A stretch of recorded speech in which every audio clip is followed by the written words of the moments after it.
The dust had not settled yet when Elias Moore heard the horse stop. He looked up from the fence post just as a man he recognized. Rafe Kellen yanked a woman from the saddle and let her fall hard onto the dry ground in front of the ranch. She did not cry out.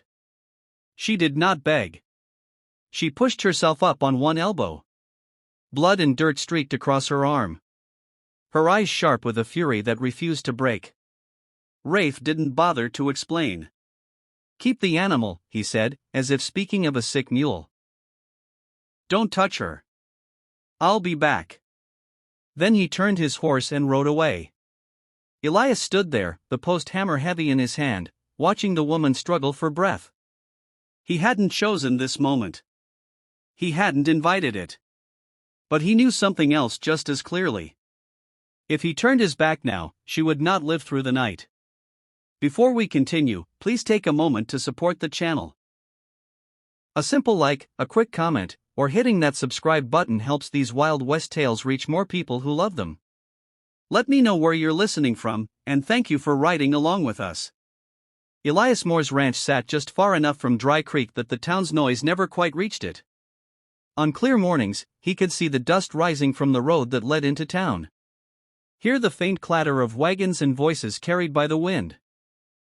But by the time the sun dipped low, the world around his land belonged to cattle, creaking fences, and the long, patient silence of the San Pedro Valley. He had chosen the place for that reason. Elias was not a man who hid from people. But neither did he invite them in. He owned a small stretch of land, a modest herd, and little else. The ranch fed him, occupied his hands, and asked no questions in return. In Dry Creek, people knew him as a quiet man who paid on time, argued with no one, and never lingered longer than necessary. Some thought him cold, others thought him proud. Elias never corrected them. Words he had learned were easy to misunderstand. He worked steadily, without hurry, without complaint. His face carried a permanent seriousness that made strangers uneasy, though those who dealt with him long enough learned he was fair, even careful in all things. He did not drink much. He did not boast. He did not explain himself. Whatever he felt stayed behind his eyes. The woman lying in the dirt at his feet did not belong in that quiet order. She was Apache. He knew that at once. Not from her clothes alone, torn and dust-stained, but from the way she held herself, even while injured. Her body shook with exhaustion. Yet her spine remained straight. Her jaw was set, not in fear, but in refusal. She looked at him as if measuring the distance between them, not seeking mercy, only preparing for what might come next. Elias crouched a few steps away, far enough not to crowd her. He took in the shallow rise of her chest, the dark smear of blood along her forearm, the way one hand trembled despite her effort to steady it. Whoever had dragged her here had not done so gently. Whoever she was, she had fought. He set his hammer down slowly. "You don't belong here," he said at last. His voice was low, even and used to speaking more than necessary. Her eyes flicked to him, sharp and assessing. She did not answer. That strangely EED something in him. He had not expected words. People said too much when they were afraid. Silence often meant something else. Strength or pride or pain held tightly in check. The sun slid lower, stretching shadows across the yard. Elias knew how quickly the desert cooled once the light faded. How unforgiving the night could be to a body already worn thin. He also knew what trouble came with letting a wounded Apache woman remain on his land. For a long moment he weighed the risks he understood against the one he did not. Then he stood and nodded once more to himself than to her. "You can stay," he said, "until you're strong enough to leave." He did not say why. He did not need to. Elias did not touch her until he had to. He fetched water first, moving with the same deliberate calm he used when handling a skittish horse. He set the tin cup on the ground within her reach and stepped back. She watched every movement, eyes following his hands, his boots, the way he kept his body angled so he was never directly over her. When she reached for the cup, her fingers shook. The smallest thing hardly noticeable tightened in his chest. "Drink slow," he said. Not a command, just information. She ignored the advice and drank anyway, then stopped, breath hitching as the pain caught up to her. She did not look at him for help. She did not ask. She simply waited for the moment to pass. Elias turned toward the house. "You can walk." Her answer came after a beat. "I can stand." That would have to be enough. Inside the cabin, the air smelled of wood, leather, and old smoke. The place was plain: one table, one chair, a narrow bed against the wall. Nothing that suggested company. Nothing that suggested welcome. He cleared the table with a sweep of his arm and laid out what he had: clean cloth, a small bottle of alcohol, a knife he had already wiped down. She tensed when she saw the blade. "It's for the cloth," he said, and set it down. She studied his face, searching for something he did not offer. Whatever she found there made her look away. The wound along her forearm was worse than it first appeared. Deep scrapes, bruising, dried blood crusted into the skin. Elias worked carefully, his hands steady, his touch brief and purposeful. He did not apologize when she flinched. He did not soothe her with empty words. He cleaned, wrapped, and tied the cloth firm enough to hold, loose enough not to hurt. "You fight hard," he said once before he could stop himself. Her mouth curved into something sharp, harder than he expected. Elias nodded. He did not ask who he was. When he finished, he stepped back, giving her space again. "Sleep if you can. I'll be outside." "You're not afraid I'll run?" she asked. "If you could," he said. "You already would have." She did not reply. But when he turned to leave, she spoke again, low, controlled. "You're not like him." He paused with his hand on the doorframe. "That's a low bar." "That's not what I meant." He waited, but she said nothing more. Outside, the sky had darkened to a deep cooling blue. Elias fed the animals, checked the fence, kept his hands busy while his thoughts circled back to the cabin. He did not tell himself stories about who she was or where she would go. He had learned better than that. People arrived in trouble. People left when they could. The ranch was not meant to hold anything in place. Still, when the night settled and the stars came out sharp and cold, he found himself listening. Clear's throat, her breathing was rough at first, then steadier at one point. She murmured something in her own language, a sound like a warning or a promise. Elias did not understand the words, but he understood the tone. It was not fear, it was resolve. He sat on a step, hat pulled low, eyes on the dark stretch of land beyond the fence. This was how trouble began, not with gunfire or shouting, but with a single choice made quietly, without witnesses.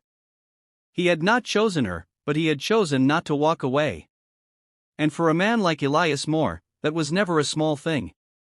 Morning came without ceremony. The sun rose pale and steady over the San Pedro Valley, lifting the night's cold from the ground inch by inch. Elias was already awake, moving through the routines that had shaped his days for years, checking the troughs, counting the cattle, tightening a loose rail where the fence sagged. He worked the way he always did, methodical, unhurried, as if time were something to be measured in tasks completed rather than hours passed. When he glanced toward the cabin, he half expected the woman to be gone. She was not. She stood in the doorway, leaning lightly against the frame, her injured arm bound and held close to her side. Her face was drawn with pain, but her posture was upright. She watched him without speaking, her gaze steady and unblinking. "You should sit," he said, not looking at her directly. "Morning comes hard after a night like that." "I've had harder," she replied. Her voice was low, controlled, carrying no request for sympathy. Elias nodded once and returned to his work. He did not argue. He had learned that advice when given to people who did not ask for it often sounded like judgment. They settled into an uneasy rhythm. Elias left food where she could reach it. Cornbread, dried meat, water drawn fresh from the well. He did not hover. He did not ask questions when he spoke.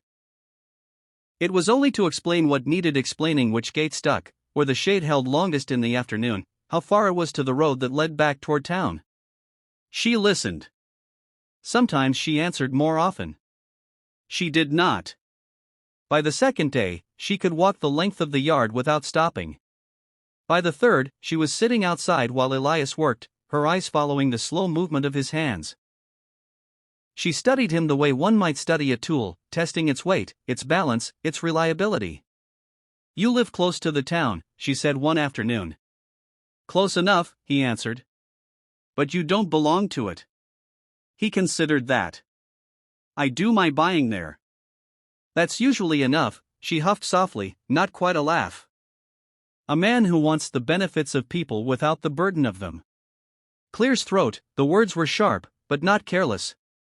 Elias did not bristle. "People can carry more burden than they know," he said.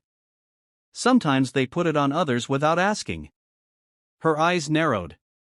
"You speak as if you've seen it." "I have." That was all he offered.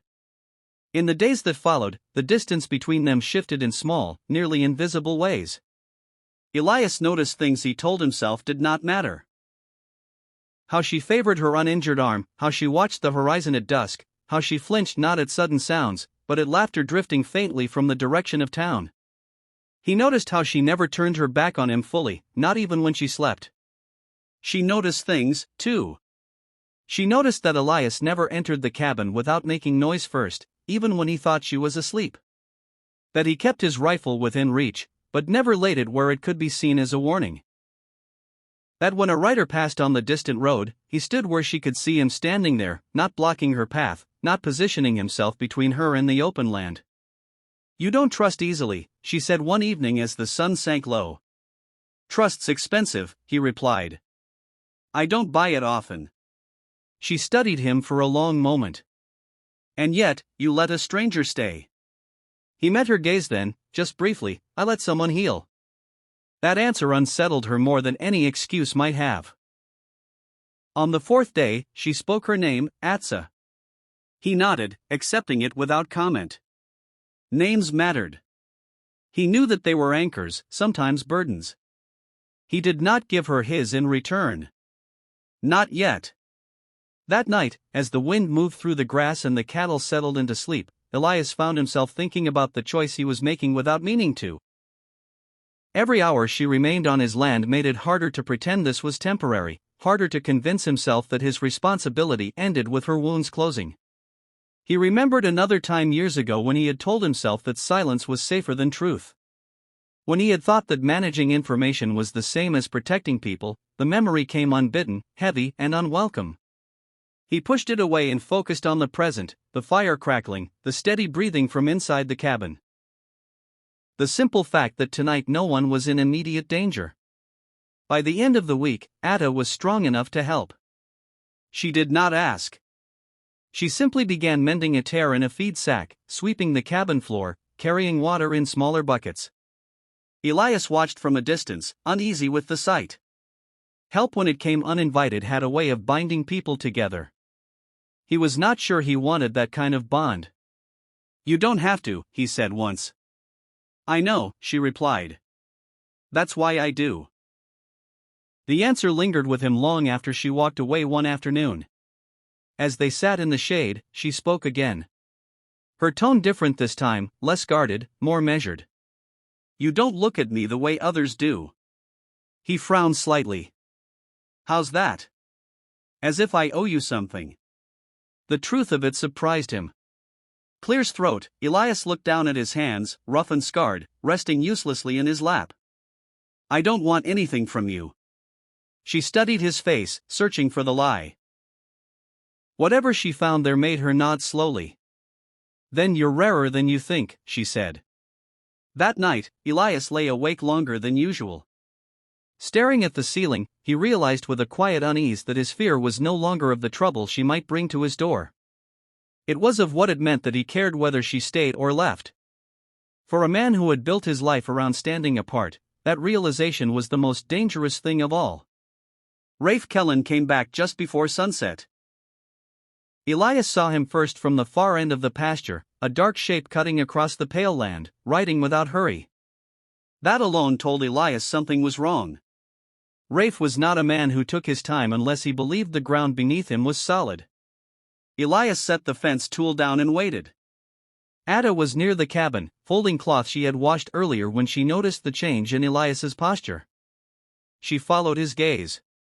Her body stiffened instantly, not with fear, but with recognition. Her hand moved, almost without thought, toward the knife she now carried, tucked at her belt. "He's back," she said. "I know." Rafe dismounted a few yards from the house, his smile easy, his eyes sharp.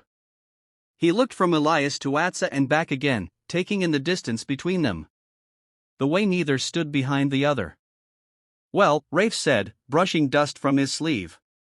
"She's still breathing. I'll give you that." Elias did not answer. Rafe's gaze lingered on Ada, then slid back to Elias. "I figured you'd do what you do best. Keep things quiet.